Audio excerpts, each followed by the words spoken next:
दोस्तों नमस्कार। एक नरेंद्र मोदी नहीं तो फिर उसके बाद बीजेपी किस गर्त में चली जाएगी, इसकी कल्पना करना मौजूदा राजनीतिक जमी पर शायद मुश्किल होगा। एक नरेंद्र मोदी नहीं तो आरएसएस अपने अस्तित्व की लड़ाई लड़ते लड़ते कहां पर गुम हो जाएगी, शायद यह सोचना भी इस दौर में बहुत मुश्किल काम है। क्योंकि आरएसएस राजनीतिक तौर पर अपनी पहचान को बचाती रही और यह बताती रही कि दरअसल वह सामाजिक और सांस्कृतिक संगठन है। लेकिन इस देश में जितने भी राजनीतिक प्रयोग राष्ट्रीय स्वयंसेवक संघ ने किए, वैसे प्रयोग किसी सामाजिक सांस्कृतिक संगठन के जरिए हुए नहीं है। और सच तो यह है कि मौजूदा वक्त में भी राष्ट्रीय स्वयंसेवक संघ एक नए राजनीतिक प्रयोग की दिशा में बढ़ चुका है। यह प्रयोग प्रधानमंत्री नरेंद्र मोदी की राजनीति के बाद का है। क्या वो विकल्प खोजने की दिशा में बढ़ चुका है? दरअसल आरएसएस की जमीन और मौजूदा वक्त के सच के बीच आज आप खड़े हो जाइए और जरा सोचना शुरू कीजिए और पन्नों को पलटना शुरू कर दीजिए। 1925 में डॉक्टर हेडगेवार ने सोचा था भारत हिंदुत्व के प्रतीक के तौर पर होगा, तो हिंदू राष्ट्र की परिकल्पना उनके जहन में थी। और उसके बाद जब गुरु गोलवलकर आए तो उन्होंने ये माना कि दरअसल राष्ट्रीय स्वयंसेवक संघ यूं ही नहीं सोच सकता, उसकी शाखाओं को फैलाना होगा, प्रचारकों को जोड़ना होगा। स्वयंसेवक बड़ी कतार में होंगे लेकिन वह दिखाई नहीं देंगे। यानी समाज के साथ घुल मिलकर संघ का विस्तार कैसे किया जा सकता है, गुरु गोलवलकर ने इसका एक अद्भुत प्रयोग किया। और राजनीतिक तौर पर यह प्रयोग पहले जनसंघ की शक्ल में उभर कर आया और उसके बाद यह मंडल कमंडल की राजनीति, या उससे ठीक पहले बीजेपी जब बनी, या उससे भी ठीक पहले जब इस देश में इमरजेंसी लगी, तो राजनीतिक प्रयोग किसी दूसरे ने नहीं बल्कि उस वक्त के सर संघ चालक भाऊराव देवरस ने किया था, जिन्होंने जेपी से मुलाकात की, स्वयंसेवकों की टीम को भेजा। लेकिन आज अतीत के पन्ने ज्यादा मत टटोलिए, मौजूदा वक्त में आकर खड़े हो जाइए। क्योंकि डॉक्टर हेडगेवार हो या फिर गुरु गोलवलकर हो, उस सफर को तय करते करते जब आप 21वीं सदी में कदम रखते हैं तो आपके जहन में दो ही नाम आएंगे, एक केसी सुदर्शन का और दूसरा मोहन भागवत का। लेकिन मौजूदा वक्त में तो मोहन भागवत हैं और हर कोई सोचने लगा है ऐसा क्या हो गया कि मोहन भागवत राजनीतिक तौर पर टीका टिप्पणी करने लगे, सक्रिय हो गए, बीजेपी में उनको खोट दिखाई देने लगी। और इन परिस्थितियों के भीतर वो तमाम मुद्दे जो बीते 10 बरस से इस देश में उठते चले गए, उस दौर में आरएसएस कहां थी? और क्या वाकई आरएसएस या कहें मोहन भागवत जो सरसंघ चालक हैं, उनके और प्रधानमंत्री मोदी के बीच के रिश्ते कोई गुजरात से जुड़े हुए हैं या फिर उससे पहले की पीढ़ी से जुड़े हुए हैं? ये सारे सवाल हो सकते हैं, लेकिन आरएसएस की गलियों में जब आप घूमना शुरू करेंगे तो ये सारी चीजें उभर कर सामने आ जाएगी। कई नाम आपके सामने निकल कर आ जाएंगे कि आखिर एक एक करके मोहन भागवत जो सरसंघचालक बनने के बाद हर उस किसी को ठिकाने क्यों लगाते चले गए जो भी सामने आकर खड़ा हुआ और जिसने सवाल खड़े किए, जबकि गुरु गोलवलकर तो इस देश के भीतर कमोवेश हर तबके के साथ एक संबंध बनाकर मुद्दों को राजनीतिक सत्ता के सामने रखना चाहते थे। भाऊराव देवरस ने भी यही राजनीतिक प्रयोग किया। लेकिन मौजूदा वक्त में आपको बीते 10 वर्ष में ऐसा कुछ भी दिखाई देगा नहीं। तो क्या आरएसएस के अस्तित्व का संकट है, इसीलिए वो राजनीतिक टीका टिप्पणी करके अब समझ चुका है कि उसे विपक्ष की भूमिका में आना ही होगा, क्योंकि सत्ता उसके साथ है नहीं। राजनीतिक सत्ता ने इस दौर में तमाम सुविधाएं जो भी स्वयंसेवकों को दी, जो उनके करीब रहे या जिनकी जरूरत सत्ता को रही, वहां से निकलकर जो भी संगठन के मार्फत बीजेपी में पहुंचा, उसने प्रधानमंत्री नरेंद्र मोदी की सत्ता के इर्द गिर्द ही कुछ ऐसा ताना बाना बुना कि उसकी अनुकूल परिस्थितियां हो गई और वह भी आरएसएस से कट गया। आरएसएस एक झटके में इस देश में सत्ता की करप्ट नीतियों के साथ घुल मिलने का एक रास्ता बन गया। और यह एक ऐसा रास्ता था जिसमें आप इस देश के विश्वविद्यालयों में अगर वीसी का अपॉइंटमेंट है, अगर प्रोफेसर का अपॉइंटमेंट है, अगर लेक्चरर का अपॉइंटमेंट है, अगर एचआरडी मिनिस्ट्री में बड़ी तादाद में भर्तियां होनी हैं, अगर इस देश के भीतर में अलग अलग सेक्टर में कहीं पर भी किसी प्रोफेशनल की जरूरत है तो उसकी सामाजिक और सांस्कृतिक सोच राजनीतिक तौर पर आरएसएस के साथ जुड़ी होनी चाहिए। और यह परिस्थिति बीते 10 वर्ष में इस तरीके से विकसित होती चली गई कि आरएसएस का मतलब सत्ता के सबसे करीब होना, आरएसएस का मतलब सत्ता द्वारा सुविधा मिल जाना, आरएसएस का मतलब इस दौर में सरकार की हर नीतियों पर ताली बजाते रहना। और यही परिस्थिति उभरते उभरते एक ऐसी स्थिति में आकर आरएसएस और बीजेपी दोनों को खड़ा कर गई जहां पर दोनों का अस्तित्व मौजूदा वक्त में देश के प्रधानमंत्री नरेंद्र मोदी से जुड़ा है।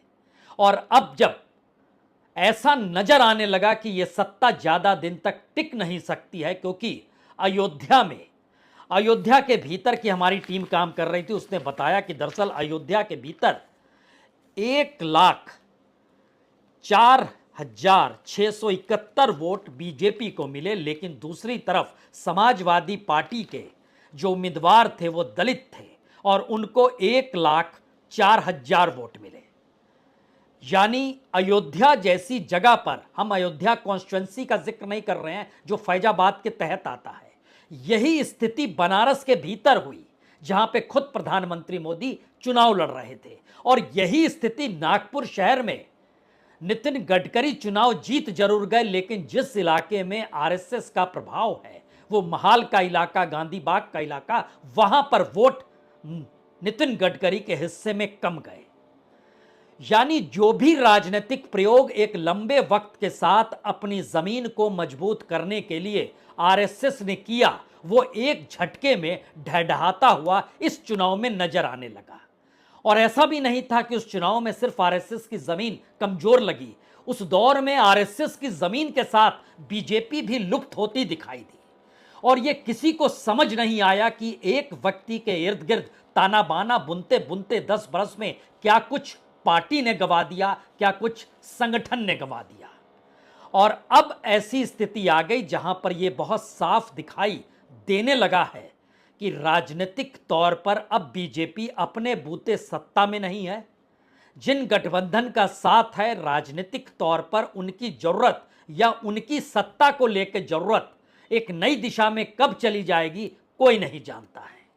और शायद इसीलिए पहली बार खुलकर अब कांग्रेस कहने लगी है।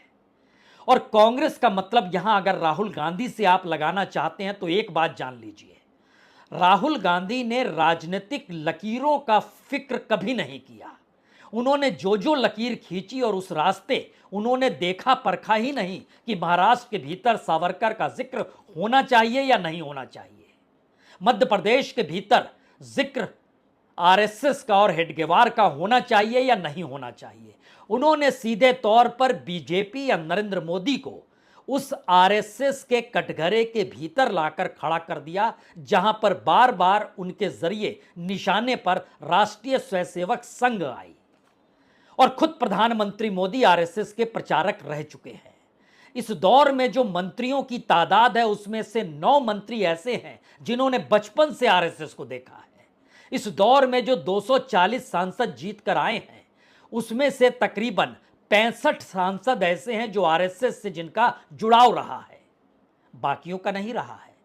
यानी एक झटके में बीजेपी का ट्रांसफॉर्मेशन या बीजेपी के भीतर का बदलाव जो आरएसएस से बिल्कुल हटकर है, उस दिशा में नरेंद्र मोदी की राजनीति ने इस देश के भीतर में बीजेपी को खड़ा कर दिया और कह दिया कि सत्ता से बड़ी विचारधारा कुछ भी नहीं है। और दूसरी तरफ उसी आरएसएस को निशाने पर लेते हुए राहुल गांधी लगातार, चाहे वो भारत जोड़ो यात्रा हो चाहे न्याय यात्रा हो, जब जब नफरत का जिक्र हुआ तब तब आरएसएस का जिक्र हुआ। और यह माना जाने लगा कि इस देश के भीतर अगर कांग्रेस सत्ता में आएगी कभी भी तो उसके निशाने पर इस देश में अगर कॉरपोरेट होगा तो दूसरी तरफ आरएसएस होगी।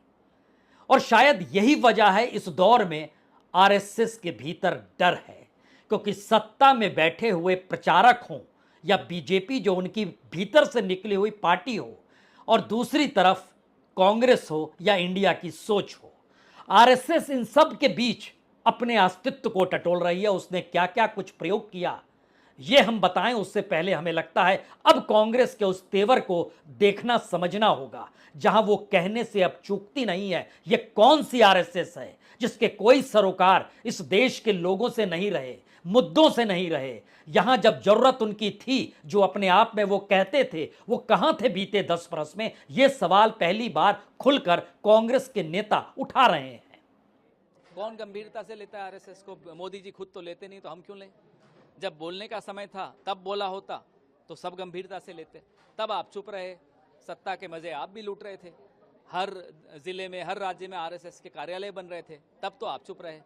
अब जब लग रहा है कि चिड़िया चुग गई खेत, तो बोलने आ गए। कौन सुन रहा है? पहले मोदी जी सुन ले उनको, फिर हम सुन लेंगे। जाहिर है कांग्रेस के तेवर कड़े हैं, क्योंकि उनके अपने नेता राहुल गांधी के निशाने पर राष्ट्रीय स्वयंसेवक संघ है।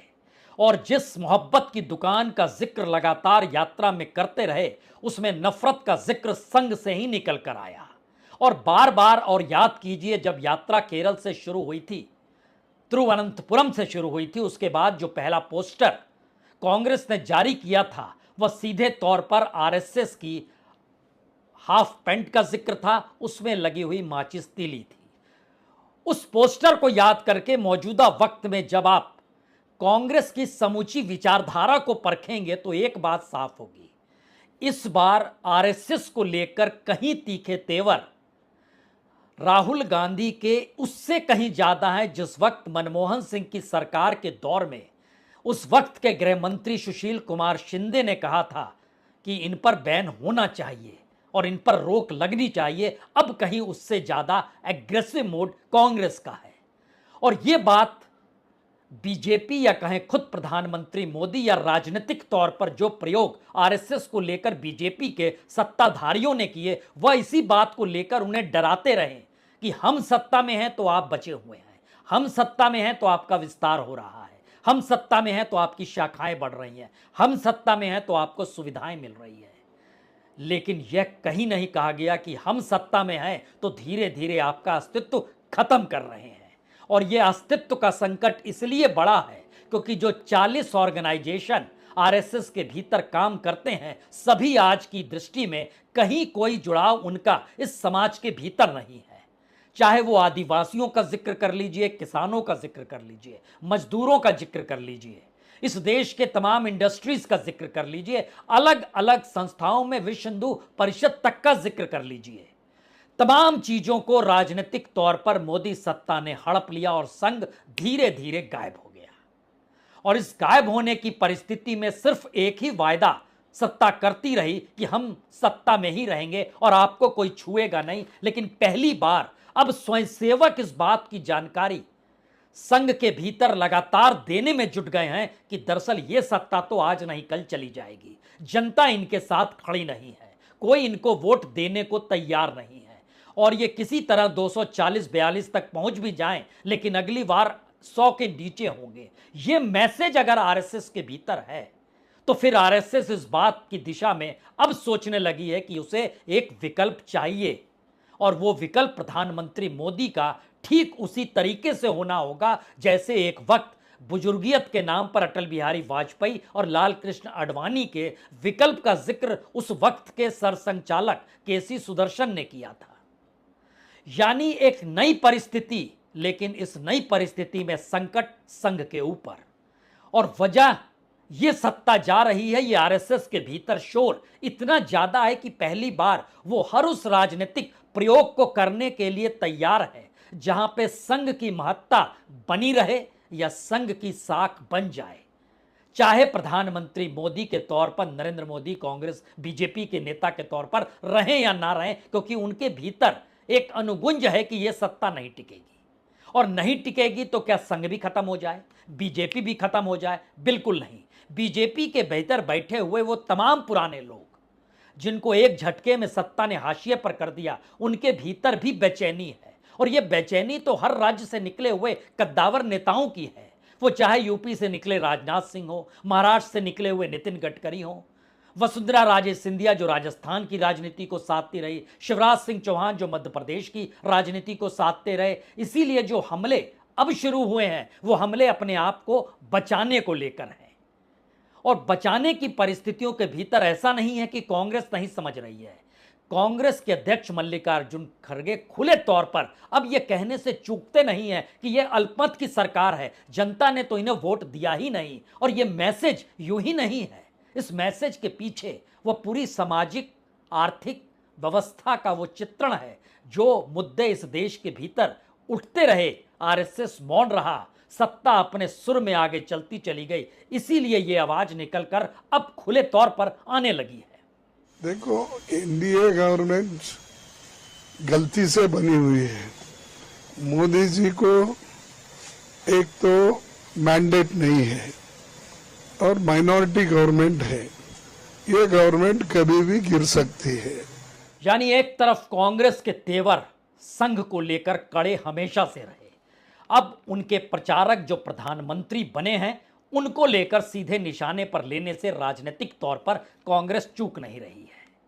अगला सवाल यह है, क्या वाकई आरएसएस को अब लगने लगा है इस वक्त अगर उसने विरोध नहीं किया तो वह चूक जाएगी, और इसीलिए अरसे बाद, बरसों बरस के बाद एक समन्वय बैठक ऑर्गेनाइज की जा रही है।